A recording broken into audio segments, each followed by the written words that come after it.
1453년에 오스만 제국의 황제인 메흐메트가 동로마 제국을 침공했습니다. 그런데 어느 나라가 이긴다고 장담할 수 없는 전쟁이었습니다. 그래서 심지어 메흐메트의 신하들 중에 어떤 사람들은 더 이상 동로마 제국을 공격하지 말고 돌아가자는 말을 하는 사람까지 있었습니다. 그러나 그럼에도 불구하고 메흐메트는 계속해서 전쟁할 것을 주장을 했습니다. 그 이유가 무엇이었느냐? 메흐메트가 오스만 제국의 황제가 되었지만 아직 신하들과 백성들로부터 신임을 받지 못하고 있는 상황이었습니다. 황제가 나라를 잘 다스리려면 신하와 백성들로부터 지지를 받을 수 있어야 되거든요. 그런데 아직 그런 상황이 아니란 말이죠. 그래서 메흐메트 입장에서는 신하들과 백성들 앞에서 뭔가를 보여줘야 될 상황이란 말이죠. 뭔가를 보여줘야만 될 상황이란 말이죠. 그래서 메흐메트는 이 전쟁에서 승리하는 것이 절실했어요.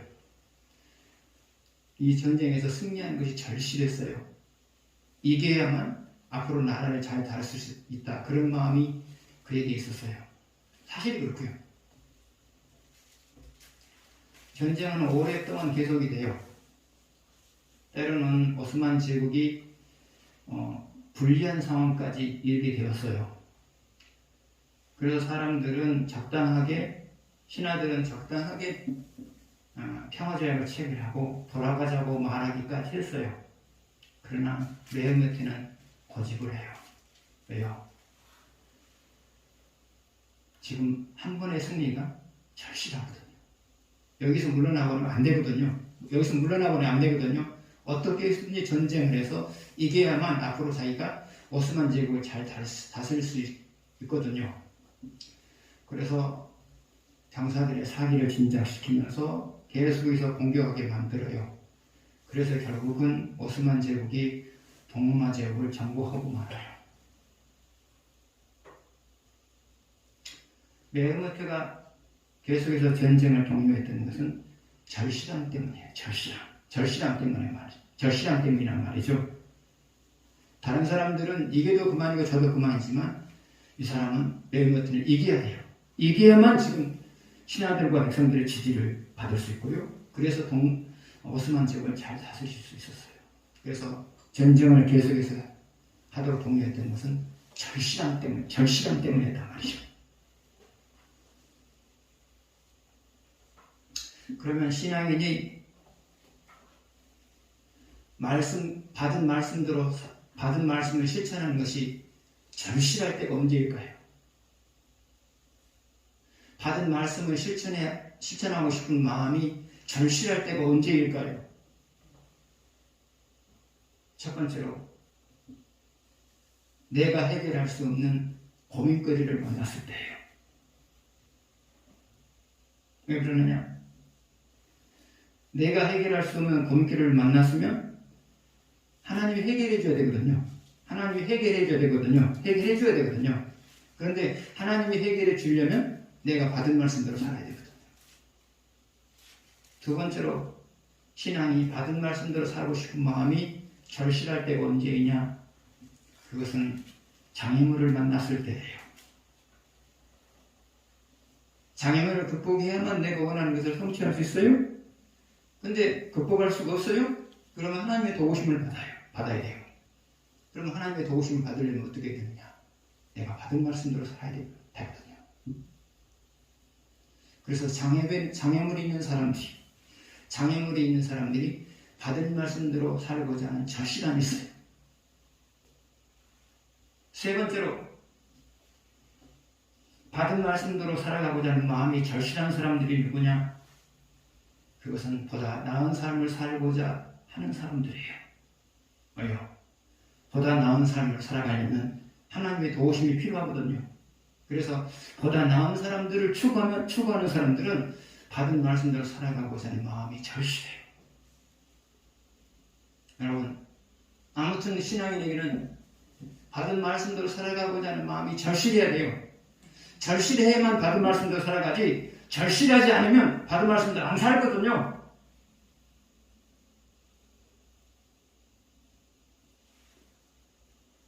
사람은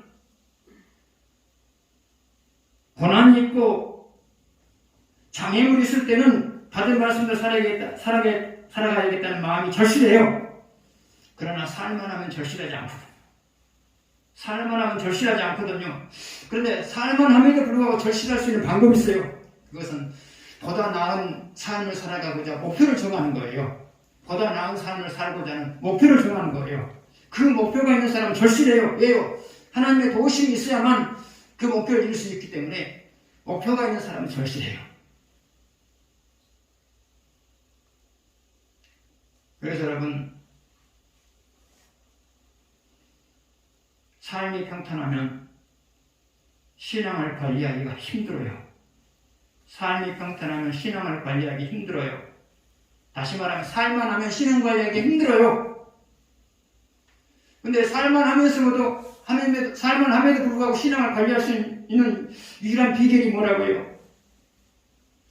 보다 나은 삶을 계획을 세우는 거예요. 보다 나은 삶을 계획을 세우는 거예요. 그래서 그 나은 삶에 이르도록 노력하는 거예요. 노력하다 보면 장애물도 나타날 거고요. 장애물이 나타나면 또 여러분이 받은 말씀도 살아가게 될 것이고요. 그래서 여러분, 살만 하면 보다 나은 목표를 정하세요. 그리고 그 목표에 이르려고 노력하십시오. 그러면 신앙이 사는 것이고요. 나는 살만하다, 이 정도면 족하다, 그러면 그때부터 신앙이 죽는 거예요. 신앙이 죽는 거예요. 그래서 여러분, 살만하다 싶으면 새로운 목표를 정하세요. 그러면 신앙이 살아요.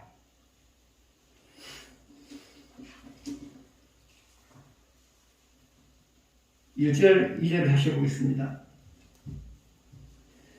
이방 나라들에 대하여 선지자 예레미야에게 임한 여호와의 말씀이라. 야곱에 관한 것이라. 곧 유다의 요시아 왕의 아들 여호야김 넷째 해에 유브라데 강과 갈그미스에서 바벨론의 느부갓네살 왕에게 패한 애굽의 왕 바로누고의 군대에 대한 말씀이라.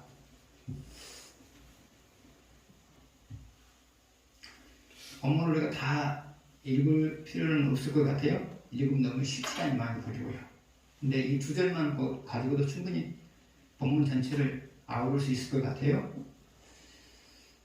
하나님이 예레미야를 통하여서 이방 나라의 운명에 대해서 말하고 있어요. 46절은 예레미야서 46장은 하나님이 예레미야를 통하여서 이방 나라의 운명에 대해서 말하고 있어요.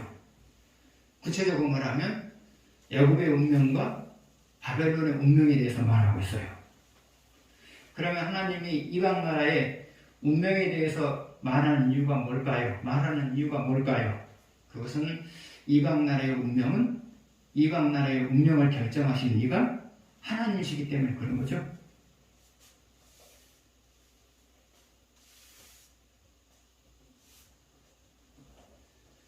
그러면 하나님이 이방 나라의 운명을 결정하시는 이유가 뭘까요? 결정하신 이유가 뭘까요? 그것은 이방 나라의 운명을 결정하는 것을 통하여서 이스라엘 백성에게 신앙적인 영향을 주기 위해서예요. 이스라엘에게 신앙의 영향을 주기 위해서예요. 그러면 이방 나라의 운명을 결정함을 통하여서 이스라엘 백성에게 신앙적인 영향을 주는 방법은 무엇이었느냐? 첫 번째로 이방 나라가 이스라엘과 전쟁에서 지게 만들어요. 이방 나라가 이스라엘과의 전쟁에서 지게 만들어요.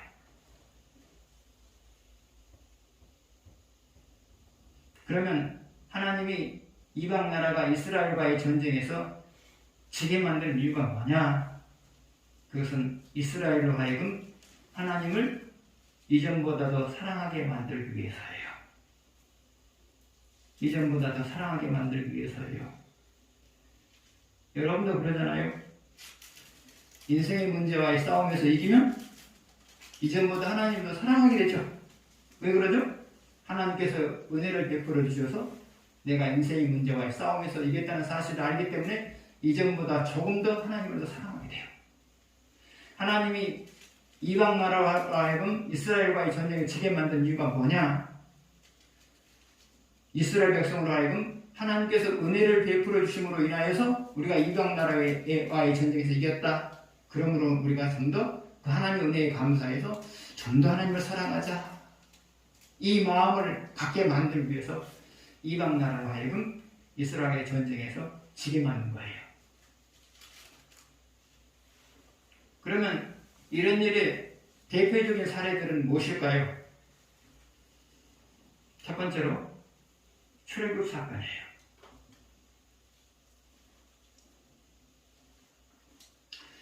이스라엘은 애굽에서 힘겨운 삶을 살고 있었어요. 힘겨운 삶을 살고 있었어요. 그 힘겨운 삶이라고 하는 것은 무엇이느냐? 힘에 버거울 정도로 노동을 하게 되었어요. 그리고 사내 아이를 낳으면 부모가 사내 아이를 나일강에 던져야 돼요. 그래서 이스라엘 사람들은 그 힘겨운 삶의 현장에서 벗어나고 싶었어요. 다시 말하면 애굽에서 떠나고 싶었어요. 그러나 떠날 수가 없어요. 왜요?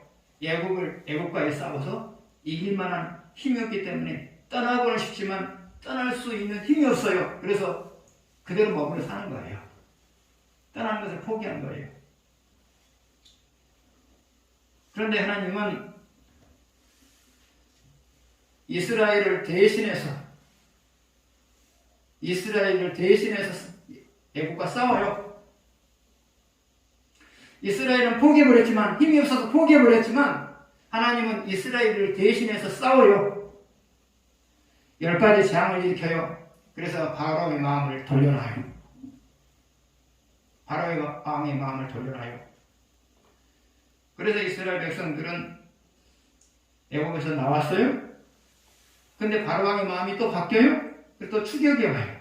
근데 추격의 병사들을 어떻게 해서 하나님께서 죽였었어요? 홍해바다에서 죽게 만들었죠.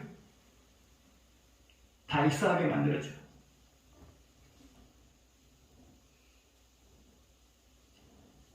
이스라엘은 출애굽하고 싶었어요.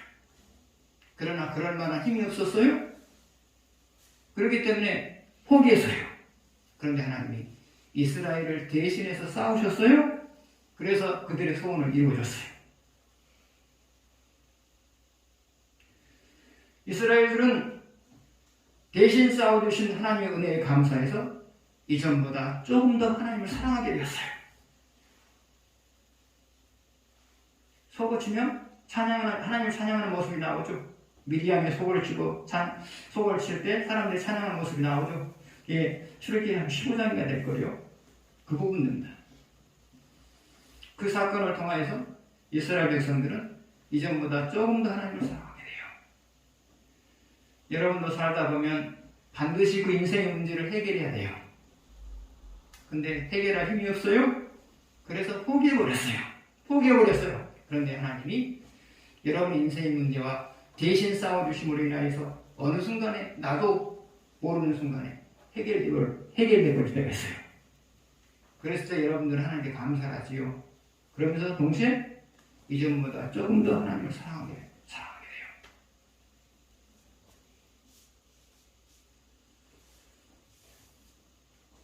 두 번째 대표적인 사건은 뭐냐? 가나안 땅을 정복한 사건이에요. 이스라엘은 가나안 땅을 정복해야 돼요. 왜요? 정복하지 못하면 계속해서 또 돌아다녀야 되거든요. 좋은 땅을 더 돌아다니는 것이 아니라 계속해서 사막을 또 돌아다녀야 되거든요. 그런데 정복할 힘이 없어요. 정복할 힘이 없어요. 그러니까 정복하는 것을 포기를 하죠. 그런데 하나님께서는 그런 이스라엘에게서 포기하지 못하도록 만들죠. 포기해버리면 계속해서 정복하라고 말씀을 하시죠. 채찍질을 하시죠. 그런데 하나님께서는 정복하라고 채찍질만 하셨느냐? 그것은 아니에요. 정복할 수 있다는 자신감을 불러일으켰어요. 자신감을 갖게 만들었어요. 그럼 어떻게 자신감을 갖게 만들었느냐? 첫 번째로, 과거에 하나님께서 베푸셨던 기적들을 과거에 하나님께서 그들의 삶 속에서 베풀어 주셨던 기적들을 믿음으로 바꿔놓았어요. 과거에 하나님이 이스라엘 백성들에게 베풀었던 기적들을 현재에 와서는 믿음으로 바꿔주셨어요. 그럼 그 과거의 기적들은 무엇일까요? 애굽에서 일으켰던 10가지 재앙도 그 중에 하나고요. 홍해바다를 갈랐던 것도 그 중에 하나고요. 반석에서 물이 나오게 만들어서 물 문제를 해결해 준 것도 과거에 베풀었던 기적이고요. 그리고 만나와 메추라기를 통해서 음식 문제를 해결해 줬던 것도 하나님께서 과거에 베풀었던 기적들이고요. 그런 기적의 현장에 있을 때는 그냥 정신없이 지나왔어요. 그러나 어느 순간에 과거를 생각할 때는 그것이 하나님이 하신 일이구나 라고 생각을 하게 됐단 말이죠. 그러면서 하나님의 능력에 대해서 믿게 되는 거죠. 하나님의 능력에 대해서 믿게 되는 거죠. 그러면서 그 하나님이라면 우리를 얼마든지 가나안 땅을 정복하게 만들 수 있을 것이다 라는 믿음이 조금씩 이렇게 자라가는 거예요. 두 번째로 현재 경험하는 기적이에요. 물론 과거와 현재로 나누기는 애매하긴 합니다만은, 그러나 편의상 과거와 현재로 기적을 나눴어요. 그러면 현재의 기적은 뭘까요?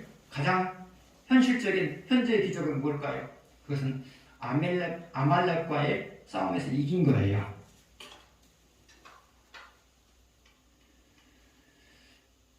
이스라엘 백성들은 이스라엘이 아말렉과의 싸움에서 어떤 과정을 통하여서 이겼는지 잘 알고 있었어요. 모세가 손을 들어서 기도하면 이스라엘이 이겼고요. 모세가 기도를 쉬게 되면 아말렉이 이겼고요. 이게 반복이 됐단 말이죠. 이 반복을 통해서 하나님이, 그래서 결국은 또 이제 이스라엘이 이기게 되죠. 그 모습을 보면서 사람들은 하나님이 이기게 만들었구나 라는 생각을 하게 되죠. 그래서 그것이 이제 하나님의 능력이라는 믿음으로 바꿔져요. 그런데 다른 기적들은 우회적인 거예요. 우회적으로 믿음을 키워주는, 우회적으로 가나안을 정복할 수 있다는 믿음을 키워주는 거예요. 그러나 아말렉과의 전쟁에서 이긴 것은 직접적인 거예요. 왜 그러느냐? 이스라엘은 자기들보다 강한 가나안 족속과 싸워야 되잖아요. 그래서 하나님께서 아말렉과의 전쟁에서 싸워서 이기게 한 것은 다른 의미도 있지만, 니네들이 아말렉과의 전쟁에서 싸울 때 내가 함께함으로 니네들이 이긴 것처럼 가나안 족속과의 싸움에서도 내가 함께하면 이기게 될 것이다. 이 믿음을 이스라엘 백성들에게 심어준 거예요. 그러니까 아말렉과의 전쟁은 가나안 족속과의 전쟁을 하기 위한 전초전이다. 그렇게 보시면 돼요.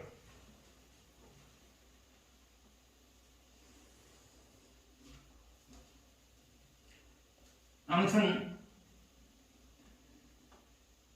이스라엘은 가나안을 정복할 마음이 없었어요. 생각을 못하는 거죠. 그런 역량이 안 됐기 때문에. 그러나 하나님이 정복하게 하도록 계속해서 재촉하셨고요. 재촉하실 뿐만 아니라 정복할 수 있는 역량을 빌려주셨죠. 그렇게 해서 결국은 이스라엘이 가나안 땅을 점령하게 된 겁니다. 이스라엘은 하나님의 은혜로 가나안 땅을 점령했어요. 그러면서 점령하게 해주신 하나님께 감사했고요. 더 나아가서는 이전보다 좀 더 하나님을 사랑하게 되었어요. 두 번째로 하나님이 이스라엘의 신앙에 영향을 주기 위해서 이방인에 대한 운명을 결정하는 모습은 뭐냐? 그것은 이방인 나라로 하여금 이스라엘과 전쟁에서 이기게 만든 거예요.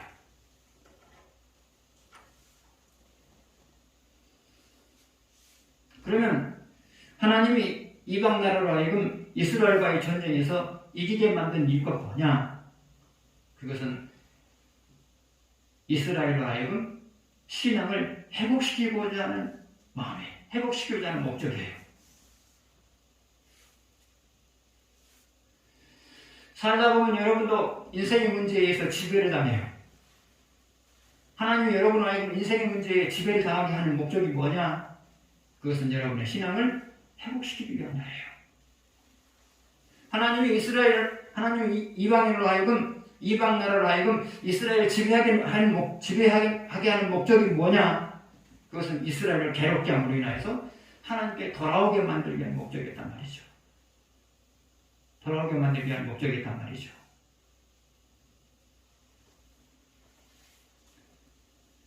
여러분 역시도 마찬가지예요. 때로는 여러분이 인생의 문제에 의해서 지배를 당할 때가 있어요. 그것은 왜 그러느냐? 하나님이 여러분의 신앙을 회복시키고자 하는 목적으로 인생의 문제에 지배를 당하게 한다고 말입니다. 그래서 결론적으로 말하면 그래요. 하나님이 이방 나라들의 운명을 결정해요. 그것은 바로 하나님을 섬기는 나라들에게 신앙적인 영향을 주기 위해서 그렇다고 말해요.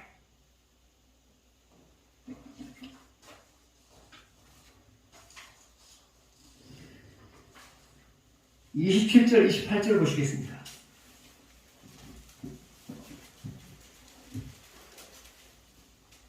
다시 읽겠습니다. 내 종 야곱아 두려워하지 말라. 이스라엘아 놀라지 말라. 보라 내가 너를 먼 곳에서 구원하며 내 자손을 포로된 땅에서 구원하리니 야곱이 돌아와서 평안하며 걱정 없이 살게 될 것이라. 그를 두렵게 할 자 없으리라. 여호와의 말씀이니라. 내 종 야곱아 내가 너와 함께 있나니 두려워하지 말라. 내가 너를 흩었던 그 나라들은 다 멸할지라도 너는 사라지지 아니하리라. 내가 너를 법도대로 징계할 것이요 결코 무지한 자로 여기지 아니하리라 하시니라.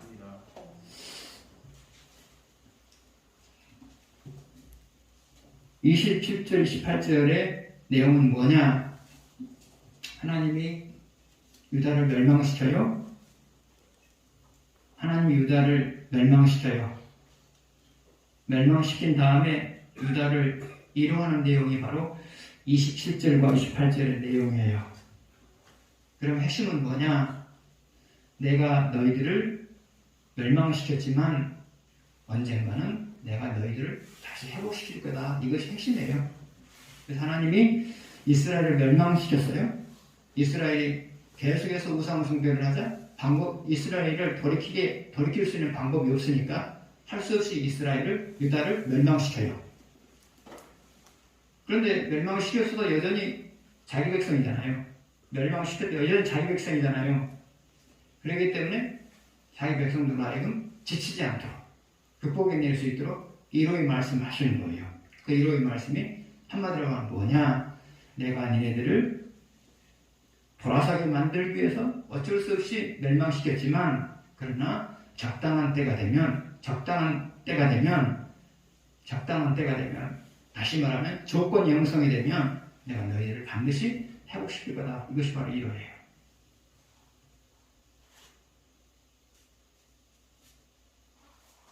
하나님은 그래요. 자기 백성을 멸망시켰지만 항상 그 마음속에는 적당한 때의 조건이 형성이 되면 회복시킬 것이라는 마음을 항상 갖고 있어요. 하나님이 여러분을 징계할 때도 마찬가지예요. 하나님의 징계로 인해서 여러분이 소중한 것을 잃어버렸을 때도 하나님은 여러분에게 표현을 하지 않는다 할지라도 적당한 때에 적당한 조건이 형성이 되면 회복시킬 것이다. 그런 마음이 있어요. 그게 하나님의 마음이거든요. 여러분도 자녀들을 때리고 나서 그러시죠? 어느 순간이 되면 또 얼음 만져주고 또 포옹해주고 그러시죠. 하나님도 그래요. 자, 구체적으로 한번 생각해 봅시다. 이제 하나님이 이제 이스라엘 이루하는 구체적인 내용들을 한번 생각해 봅시다. 유다를 이루하는 구체적인 부분들을 한번 생각해 봅시다.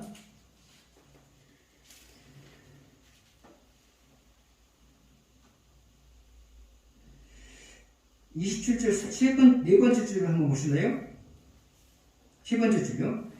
내 자손을 포로된 땅에서 구원하리니 그랬어요. 내 자손을 포로된 땅에서 구원하리니. 이것은 무슨 말이죠? 유다에서 흩어졌던 사람들을 다시 모으겠다 그 말이죠. 흩어졌던 사람들을 다시 유다에서 흩어졌던 사람들을 다시 본국으로 모으겠다 그 말이죠.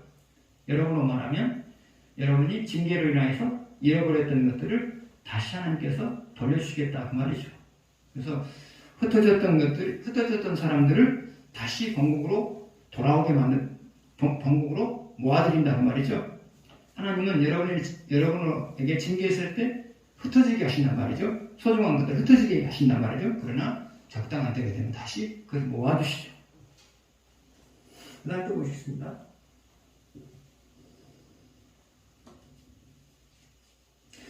그 다음에 보게 되면 야곱이 돌아와서 평안하며 적당한 때가 되면 평안하게 살게 만든다고 말이죠.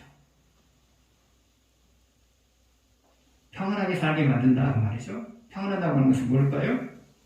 평안하다고 하는 것은 뭘까요? 삶이 평탄하다고 말이죠. 삶이 평탄하다고 말이죠. 그래서 하나님께서는 징계를 하셨다가 징계를 거두시는 순간에 첫 번째 주어지는 것이 뭐냐면 징계를 하셨다가 징계를 거두어드리는 그 순간에 첫 번째 하신 일이 뭐냐면 잃어버렸던 것들을 다시 모아주세요. 잃어버렸던 것을 다시 모아주시고요. 두 번째로는 신앙생활을 잘했을 때처럼 평안하게 살게, 인생이 평탄하게 만들어져요. 평탄하게 만들어져요.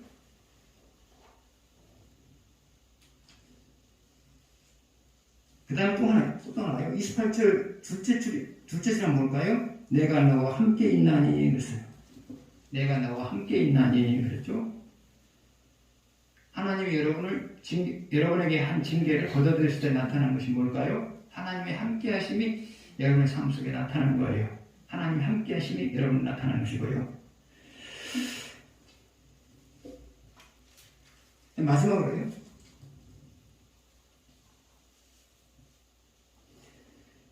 28절 세 번째 줄 보게 되면 내가 너를 흩었던 그 나라들은 다 멸할지라도 너는 사라지지 아니하리라. 나라가 망했으니까 이스라엘 백성들은 이제 나라가 사라졌다고 생각할 수밖에 없죠. 나라가 망했으니까 나라가 사라질 것이다 라고 생각할 수밖에 없죠. 그런데 하나님께서는 그런 이스라엘 마음을 읽은 거예요. 그래서 니네들을 망하게 했던 바벨론은 지상에서 사라지겠지만 니네 나라는 사라지지 않을 것이다. 그 말씀을 하고 있는 거예요. 실제로 지금 그렇죠? 바벨론은 바사왕 고레스에서 멸망당해가지고 그때는 바벨론이 사라졌죠. 지상에 사라졌죠. 그러나 이스라엘은 우여곡절을 겪은 것 때 지금도 존재하고 있죠. 그리고 사라질 것 같았던 유다는 사라지지 않냐고 지금도 이스라엘도 존재하고 있단 말이죠. 영원할 것 같던 바벨론 제국은 영원할 것 같던 바벨론 제국은 어느 순간에 흔적도 없이 사라져버렸단 말이죠. 이게 그 말씀이에요. 여러분도 이제 징계를 당하다 보면 때로는 그런 징계는 안 당하겠지만 심각한 징계를 당하다 보면 이렇게 해서 내 인생이 끝나는구나 라고 생각할 때가 있단 말이죠. 그러나 끝나는 법은 없어요. 왜냐하면 하나님은 항상 징계를 하되 다시 회복시킬 여지를 남겨두고 회복시킬 것을 염두에 두고 징계를 하시기 때문에 징계로 인해서 망하거나 징계로 인해서 죽는 법은 없어요. 망할 것 같은 이스라엘도 망할 것 같은 이스라엘, 아니 지상에서 사라질 것 같은 이스라엘도 어머니는 지금 전제하잖아요.